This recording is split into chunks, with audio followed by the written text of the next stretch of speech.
नमस्कार, आप देख रहे हैं डीडी टाइम न्यूज। बांका के मदरसे के विस्फोट का खुलासा। बांका मदरसे में देशी बम से हुआ था विस्फोट आतंकी कनेक्शन नहीं। डीएम एसएसपी संयुक्त रूप से प्रेस कॉन्फ्रेंस कर दी जानकारी। बांका से राजेश पंजीकार की रिपोर्ट। आइए देखते हैं बांका जिला अधिकारी एवं पुलिस अधीक्षक का प्रेस कॉन्फ्रेंस। 60 बच्चों की जो है सूचना हम लोगों के पास है, जो इसमें तालीम करते थे, लेकिन अभी आप लोग सब जान रहे हैं लॉकडाउन के कारण ये बंद रहा था और इमाम साहब इसमें रहते थे।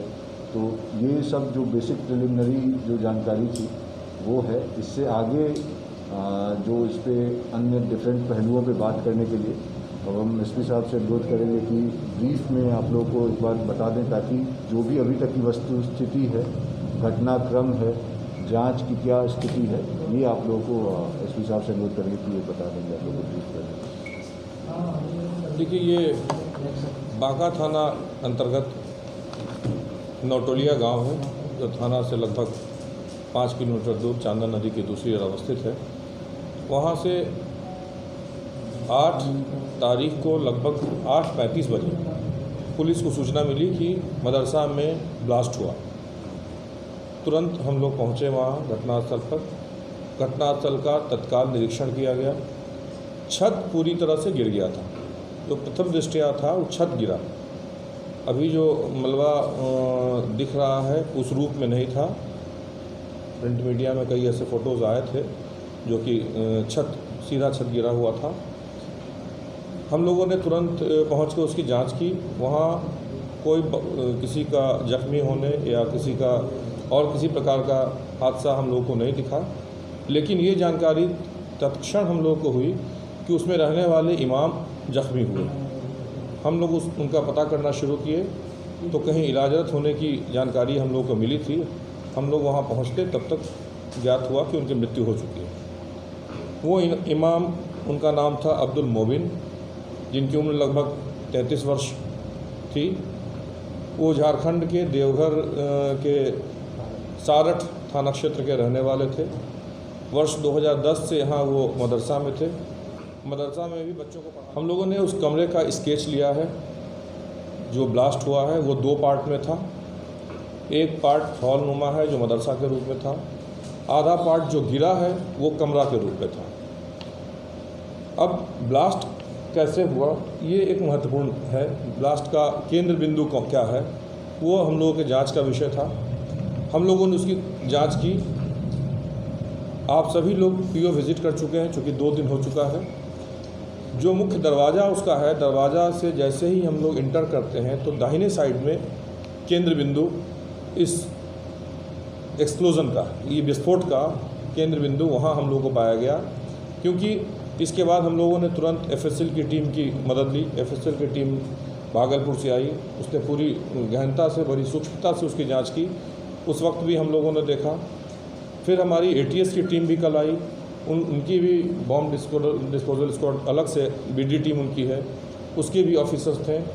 हम सभी ने मिलकर उस घटनास्थल की जाँच की तो घटना विस्फोट का केंद्र वही पाया गया।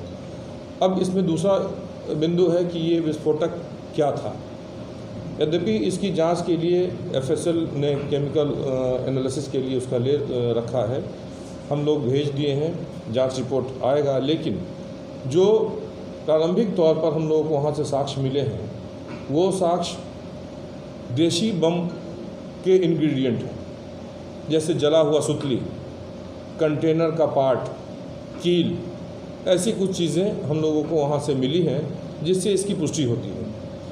कई तरह की बातें हम लोग देख रहे हैं कि चल रहा है कि आईईडी हो सकता है या है। अभी तक इस तरह का कोई भी साक्ष्य हमारे पास नहीं है उस घटनास्थल पर जिसको हम आईईडी कहें, क्योंकि आईईडी में बहुत सारी चीज़ें होती हैं। आप लोग बहुत विस्तार से कई लोग लिख रहे हैं, चल रहा है। आईईडी में पूरा उसका सर्किट होता है, उसका रिमोट होता है, उसकी बैटरी होती है, उसका तार होता है, बहुत सारी चीज़ें होती हैं जो कहीं से इन सब चीज़ों को हम लोग कहीं से कुछ नहीं मिला। इसलिए हम लोग बिल्कुल अभी इसको रूल आउट कर रहे हैं कि इस तरह का कोई आईईडी का एविडेंस हमारे पास नहीं है। जिससे कि हम लोग कहें कि कोई ऐसी घटना है। हाँ, जो देशी बम का एविडेंस है वो पूरी तरह से हम लोग को मिला है, एटीएस की टीम को भी मिला है। बारूद कैसे ब्लास्ट किया ये जांच का विषय है, बारूद कितना था, बम कितने थे ये जांच का विषय है, क्योंकि बम जिस कंटेनर में रखा हुआ था उसका भी हम लोगों ने एग्जिबिट के रूप में जब्त किया, क्योंकि वो बम कंटेनर से फटा। संख्या जो भी हो सकता है, उसकी इंटेंसिटी क्या हुई, एक्सप्लोसिव कितना था, उस पर डिपेंड करता है। इसलिए हम लोग उसकी जांच कर रहे हैं और यही कारण है कि जब दीवार से सटा हुआ था तो सबसे ज़्यादा इम्पैक्ट उसी दीवार पर हुआ, उस दीवार गिरने से वो छत गिरी, जो हम लोग देख रहे हैं कि ऐसा नहीं हुआ ब्लास्ट होने से पूरा छत उड़ गया, ऐसा नहीं हुआ है। ब्लास्ट से वो दीवार गिरी है और पूरा का पूरा छत बैठ गया नीचे एकदम स्ट्रेट। हम लोग आज जो देख रहे हैं टीवी पे या अन्य जगहों पर लग रहा है कि पूरा मलबा बन गया है। मलबा तो बनाया गया, हम लोग उसको जांच के क्रम में जो हटाए हैं उस क्रम में, इसलिए वो मलबा उस रूप में नहीं था, छत गिरा, मुख्य कारण उसका वही था। हम लोग पोस्टमार्टम रिपोर्ट भी इमाम साहब का आ गया है, उसका भी हम लोगों ने गहन अवलोकन किया है। उनके मृत्यु का कारण डिफरेंट इंजुरीज़ है, उनके शरीर के कई भाग पर, सर पे, पीठ पे, हाथ पे, कई जगहों पर है, लेकिन वो कोई भी इंजरी एक्सप्लोसिव इंजरी नहीं है, विस्फोटक पदार्थ का इंजरी वो नहीं है। स्पष्ट है ये इसमें, उसमें एस्फिक्सिया, दम घुटना भी लिखा गया है। उनके ट्रेकिया में, सांस की नली में धुआं विस्फोटक का होने की बात अंकित की गई है। इस तरह की चीज़ें हैं, इंजरी भी है, लेकिन वो सभी इंजरी किसी भी चीज़ का इम्पैक्ट का है, कोई हार्ड एंड ब्लंट टाइप का, दीवार का, ईंट का, इस तरह की कोई चीज़ें हो सकती है। अभी तक का हम लोग का ये है। अब विस्फोटक कौन सा था ये हम जब तक केमिकल एनालिसिस रिपोर्ट हमको एफएसएल का नहीं मिलेगा तब तक हम उसकी इंटेंसिटी, उसका क्वांटिटी हम बताने में असमर्थ होंगे। हम लोग इंतज़ार कर रहे हैं, जैसे ही वो मिलेगा आपको हम लोग देंगे।